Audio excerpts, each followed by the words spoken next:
everybody, what's up? My name's Danny, aka Thrift Fish.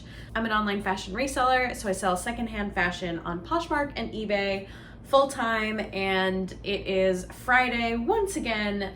We're here at the beginning of the weekend, and I have a sip and ship video for you. So on a weekly basis, I go through and pack up some of my most recent orders over the past couple days with you. So it's a what sold, a ship with me, and just kind of a casual video about reselling in business and what's going on. I have a little bit of iced coffee left. There's usually some sort of caffeinated beverage. So if this is interesting to you, make sure you are subscribed. And if you like reselling videos, I put them out every week. And if you like this video, give it the thumbs up. I have a little bit of a Q&A ready for today. I put out a question on like a YouTube post and also on my Instagram stories. So I just have a handful of questions to answer between sales, but we'll go ahead and start packing some things up first. There's just a couple eBay sales, again, mostly Poshmark, but yeah, there's still a mix. Okay. And actually the first thing I'm gonna pack up is an eBay sale because it was my most recent sale that just came in, and it is this Adidas, I think, what is it? It has the name of it. Oh, the Response tennis skirt. Yeah, Adidas, we all know what that looks like. This I received in my, I think, second Jomar gently used athleisure activewear pack. It didn't sell for a ton, but I wasn't expecting a ton. It sold today on eBay for $17. Got my little eBay first class mailers. Okey-doke. Next up is actually another eBay sale. This is just a tank top from Haute Hippie, whatever, size large. It's super, super soft, and it says, raised on promises and tequila. This sold on eBay yesterday for $18. Just printed out a fresh batch of my thank you cards that I use my Rollo printer and my Canva.com design. Pretty easy, pretty inexpensive way. I used to use business cards in my, or like thank you cards in my packages, but I always kind of wanted to transition to a sticker, but they were always too expensive to order. So I picked a colored label, and sorry, I'm trying to give up people's sensitive information. It's a colored label, but everything, the design has to be black and white, or black, I guess, just the printing from the thermal label. So it is a little limiting, but it's probably the best option I've found so far. I have toyed with the idea of getting a stamp to put on boxes and stuff, which might happen someday, but for now I'm really enjoying the thermal label sticker idea. Next up, I'm just do one more and then I'll answer a question that was submitted. And this item, if you didn't watch my last video, which was my thrift store mega haul from 4 different stores, this pair of jeans was in it. So these sold really quickly. I listed them the same day I did the haul, and they sold the same day they were listed. So this is a pair of Madewell 10-inch high-rise skinny jeans. They sold for $25. They do have a little bit of discoloration, which I don't think I pointed that out or saw it even in the video. So they sold on an offer for, I think it was $25. Yes, on Poshmark, but I'm still happy with that because of, the fact that there is a flaw and they sold so quickly. I have limited car use right now. Our car's in the shop, so when I had the opportunity to take a car out and go thrifting, I went to as many stores as I could. So definitely check out that haul if you haven't.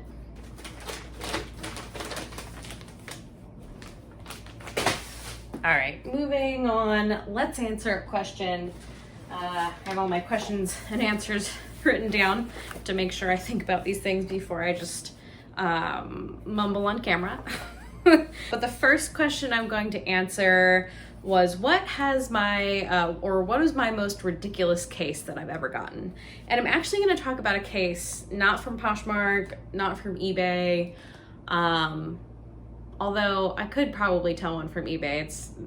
But I want to tell the one from Mercari. I'm no longer selling on Mercari, or I'm not currently selling on Mercari. I just kind of got tired of spending, even though I use Vendoo, which makes cross-listing super quick, I got tired of cross-listing over there and not really seeing a return and getting pretty lazy with it and forgetting to take things off of there. So I just figured I would focus my energy on Poshmark and eBay. But back when I was selling on Mercari, and I used to back it pretty hard, I sold a pair, and I feel like I've probably told this story before in a video, but it was a long time ago. I sold a pair of Gymshark shorts to someone on Mercari, and then they opened a return case, and on Mercari you don't really know why people are returning things, and then they just approve or deny. I don't really know how it works, but another reason to just kind of stay away for me. Totally understand if you love Mercari. But they sent back an empty box wrapped in paper, just like regular paper. So I got the box and I was like, why is it wrapped in like printer paper? And then the shorts were super lightweight, but I opened the box and they weren't in there. So I got scammed on a return on Mercari. Luckily, they did help me fix it, and they released my earnings, and they helped me out with customer service. And I had to take pictures of an empty box to show them that I didn't receive the item back, which is an interesting thing to have to do. But I would say that was my most ridiculous case that I can remember in history. I've had, as I've gotten more into this, cases open. It's just a regular part of the business. So I usually try to not focus a lot of my energy on them, because if I did, I'd be a lot more stressed out. But that one definitely stands out as a weirder one. Okay, let's pack up a couple more things and then I'll answer another question. Next up is this, I think this is just a Nordstrom brand, and I think sometimes it's juniors, but this isn't, I think I did label it as a juniors, but Aster, A-S-T-R, the label, size medium, and it's just this little, it's like delicate, I'm trying not to handle it too rough, little romper with all these gold colored sequins on it, and it comes up the neck and then has this like keyhole open back. Super fun for like a cute little formal or something. This sold, I knew I wasn't gonna get a ton for it. I got it in a liquidation box from San Diego Resale that was sourced from, and this sold on an offer for $20 on Poshmark. All right, that one's done. Let's do another one. This one I love. This is one of my favorite brands to find. This is the second time I've ever found it. The first time I found it, I didn't even know what it was, but it felt super nice. This is A-Day, A-D-A-Y, pair of technical, they're like workwear to active wear, day to night technical wear, expensive. It's a Bolo brand in my opinion. This pair sold for $39 on Poshmark. I sent out some pretty discounted offers last night, and somebody accepted the offer this morning. There's even like, oh look, there's a little pocket there, and there's the little stitched logo. Yeah, definitely a fan of finding and selling this brand. Alrighty. I love using the Tyvek mailers. Alright. Next up, let me answer a question. Is that my track record? Whatever. Next question. Favorite thrift store? Pretty simple question. Besides a very simple answer of, I have two Goodwills that I go to pretty much every week, and they're my favorite just because they're fairly small, so I can get through the entire store. I can look through most of the clothing and fashion sections, and feel good about knowing that I've hit everything in the store. They're pretty laid back. Yeah, they're just good stores. They're reliable. So I'll say those, but then I'll also mention a favorite thrift store that has since, shut down, either mostly temporarily or forever, depending on how things go.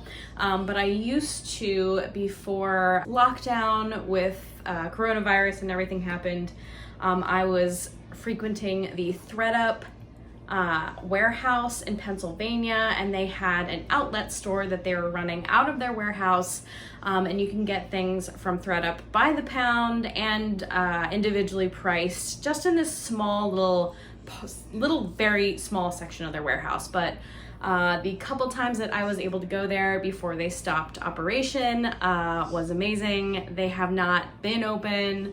I don't think they're gonna open for a little while, since they're very overwhelmed with their production right now anyway, and I can't even really get a label to send things in there. But that was my favorite. Maybe someday it'll come back, but for now it's not here.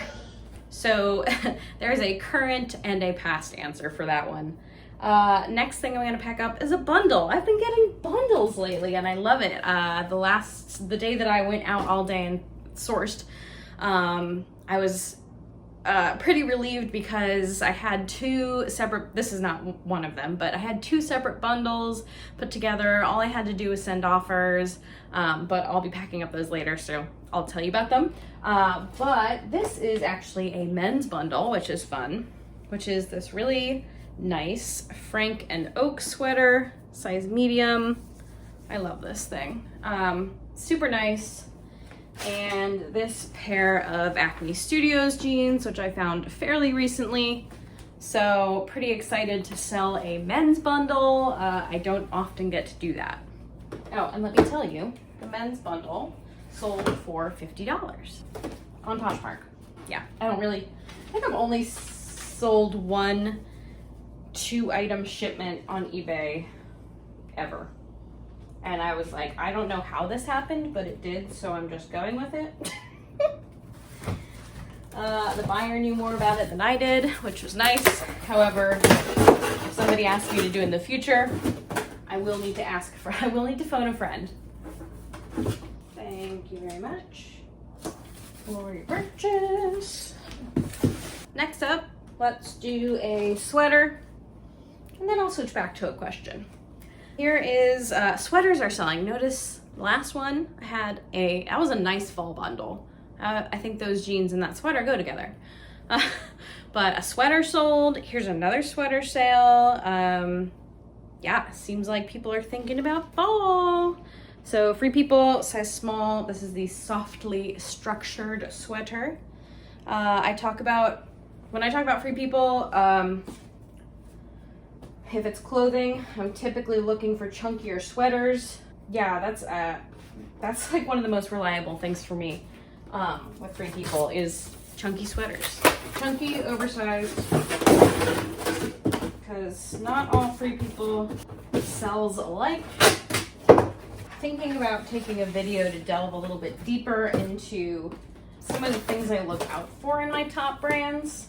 A lot of them are very generic, like Madewell, Free People, Anthropologie, Athleta, like very well-known brands in the resale community.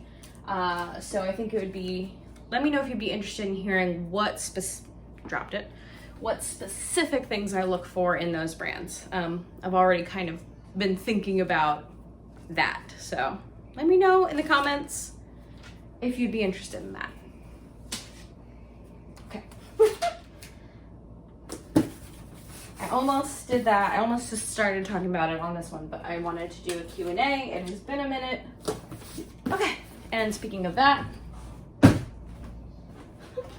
let's answer another question. Okay, this one's kind of a big one, and I'll try not to do too lengthy of an answer, but what is my favorite and least favorite thing about reselling? Let's start with my least favorite, because then we'll end with my favorites. The better thing. Least favorites, as much as I do enjoy actually the act of shipping and seeing what I've sold, it's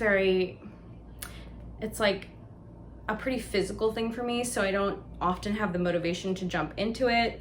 I really have to prep myself and pull things really slowly, so it's kind of time consuming, and I made the commitment that when I moved into this apartment, because I live so close to the post office, that I would walk my packages to the post office, which I do, but you know, some days I just don't feel like it. But you know, I would say that's more of an inconvenience than something I don't like. However, I would say that some other things involve just those days where you're getting lots of questions from everybody on every platform, and some of them are just like things you've never thought of in your life to ask, and somebody opens a case and then the next day, I don't know, it's just like when you're getting all the questions and you feel like the cases are coming in at the same time. Like I said, I try not to put too much emotion into that kind of thing. But when it's all happening at once, especially depending on what's going on in your personal life, it can be challenging, it can be stressful. But you get through those times because that's not the majority of the time. And then I would say like another really pretty awful one is I'm somebody, and this will come up in another question, I'm always looking for more inventory. I find it hard to keep up with the kinds of things that I like to put in my closet. I have expanded my horizons for sure over the last year or so to try to be able to make the most out of my thrifting trips and be able to source online in different areas and routes when I can. I had to get creative when I was home early last year.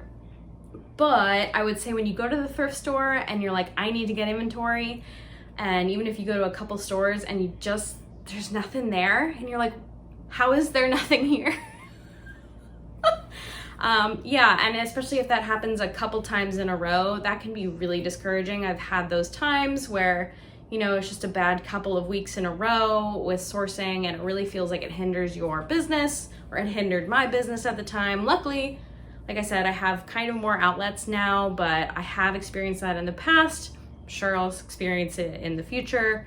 But yeah, that can be tough. And what else did I put here? I think just constantly competing with myself. We talk about competing with others a lot, that I try not to do that, but I am always competing with myself. So, if I don't get something done in the amount of time I wanted it to, or if a roadblock comes in the way, it can be frustrating because you see these goals and you put these goals on yourself, but then some things, that you can't control come into play. And sometimes that can be frustrating when you can, earlier in that week, you could clearly see your goal. So I would say those are the things I don't like. That was a little bit of a longer answer that I was trying to keep it short, but the things I do like, sourcing.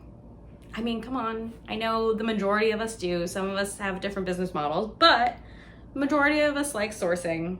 I do like listing, and I think the thing I like most about listing is just learning about the pieces I pick up, learning about what the comps are, learning about the styles and the trends, and I think that's something that engages me a lot in this job and keeps me interested in that the styles and the trends and what's selling is always changing, so there's always more to learn, which is something I like. And of course, just the flexibility of owning my own time. And yes, it can be crazy, and yes, sometimes I can be overworked and put that pressure on myself, but ultimately, I am so happy to be working for myself. I have found in past jobs that I am, I can be a good employee, but ultimately, I would rather not follow other people's rules when it comes to making my money. So yeah, I don't know if this will always be reselling or it will always look like this, but this has definitely been an amazing experience so far. Let's pack up some more stuff. Sorry about the long-winded answer, or not, I don't know, maybe you liked it. Okay, let's do these. This is an eBay sale. I found these cute little Rothy's recently. They're in fairly good condition, besides the fact that they do have some discoloration on the toe, which of course I disclosed, and priced appropriately. I accepted an offer for $40 on eBay. Just because of the condition. Hopefully this person can get this out in the wash. I did not try washing them. I probably could have, but at the time I was like, I'm just selling as is. I'm trying to get listings up.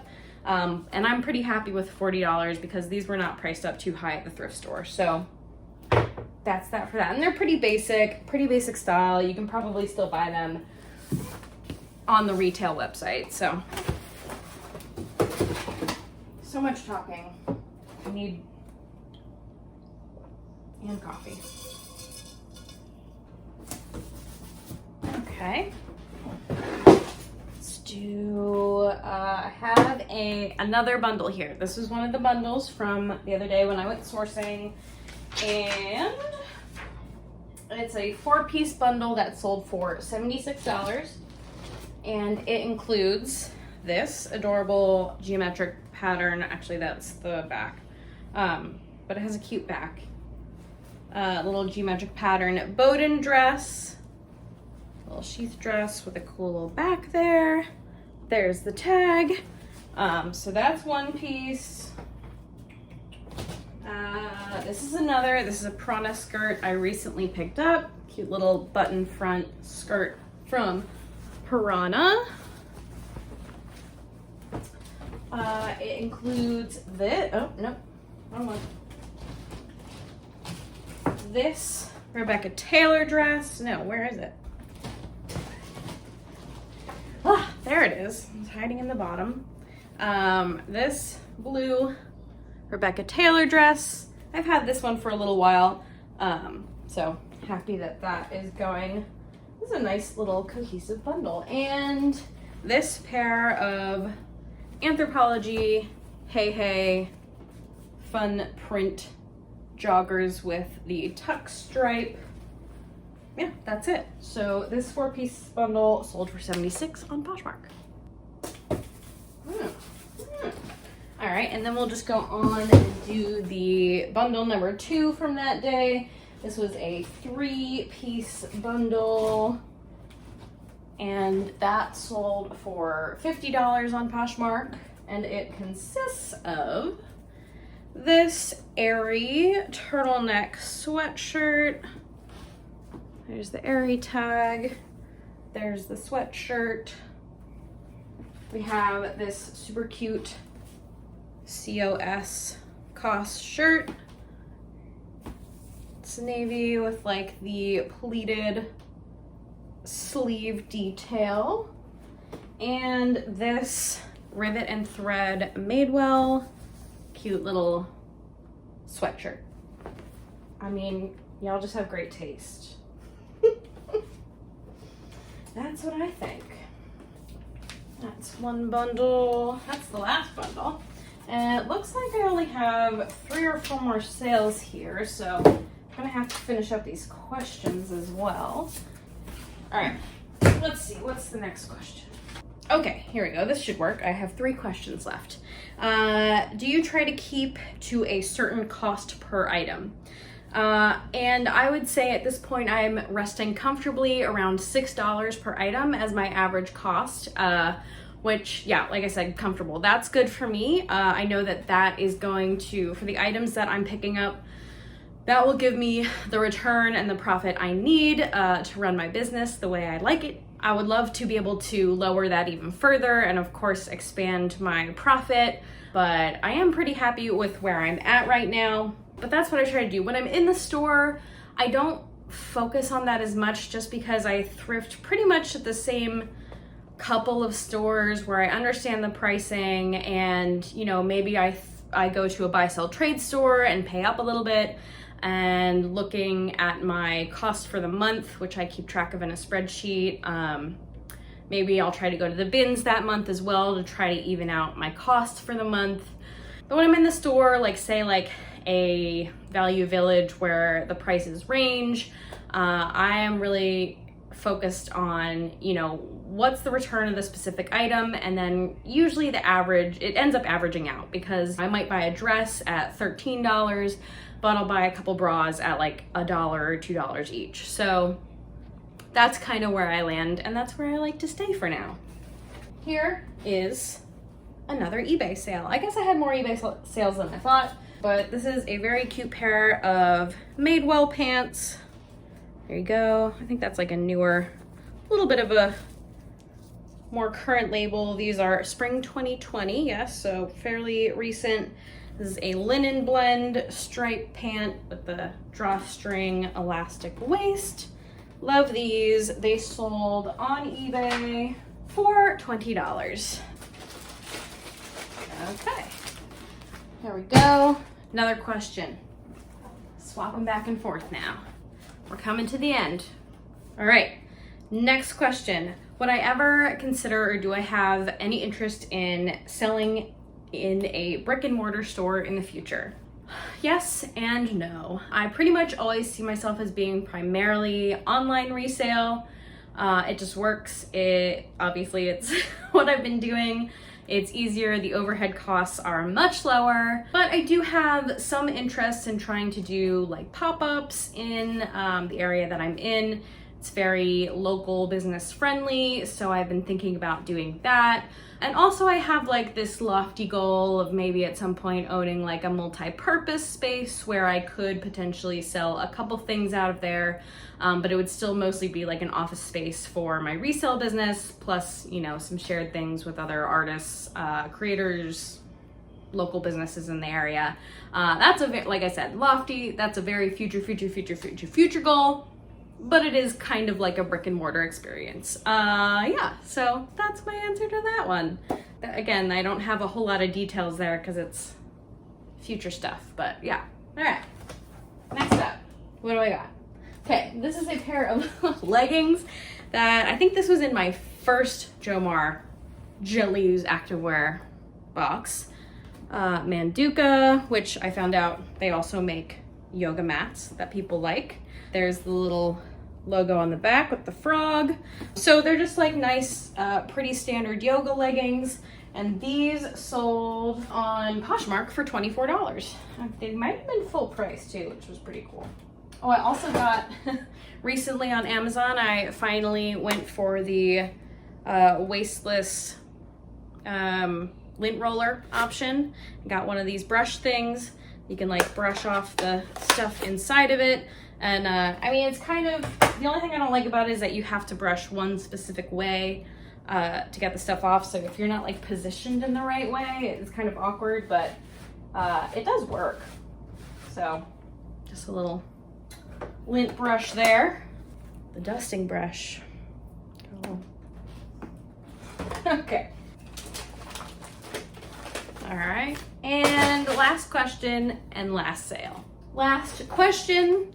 And this came from two different people.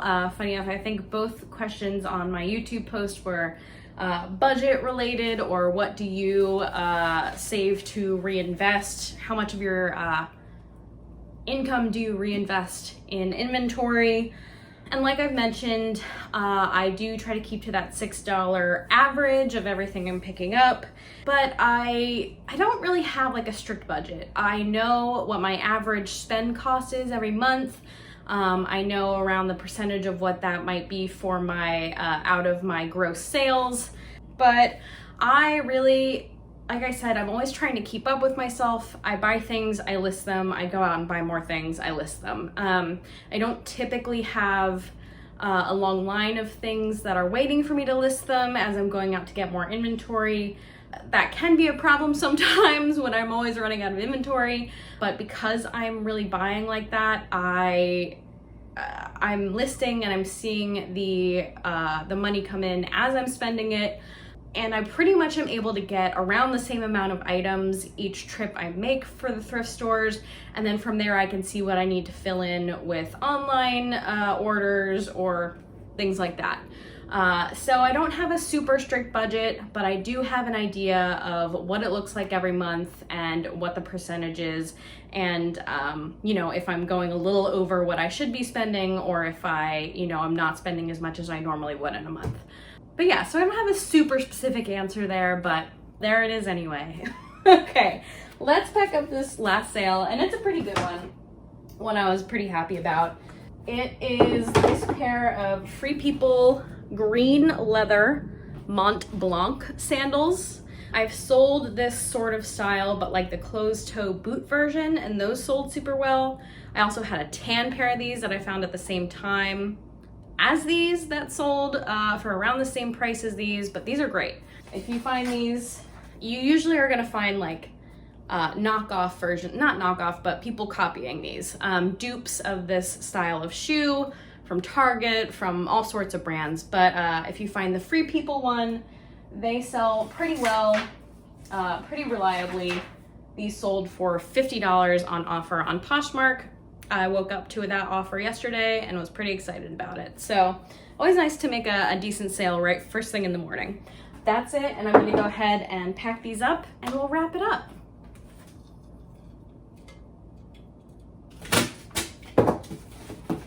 Once again, thank you for joining me for another exciting Friday sip and ship. Again, if you enjoyed this, don't forget to subscribe. Don't forget to like. If you want, you can turn the bell on. That's cool, but I appreciate whatever you can do. I have to go pack the stuff, take it to the post office, and I don't know, list some stuff probably. So enjoy your weekend, your week, whenever you're watching this. Thank you again, and I'll see you again real soon.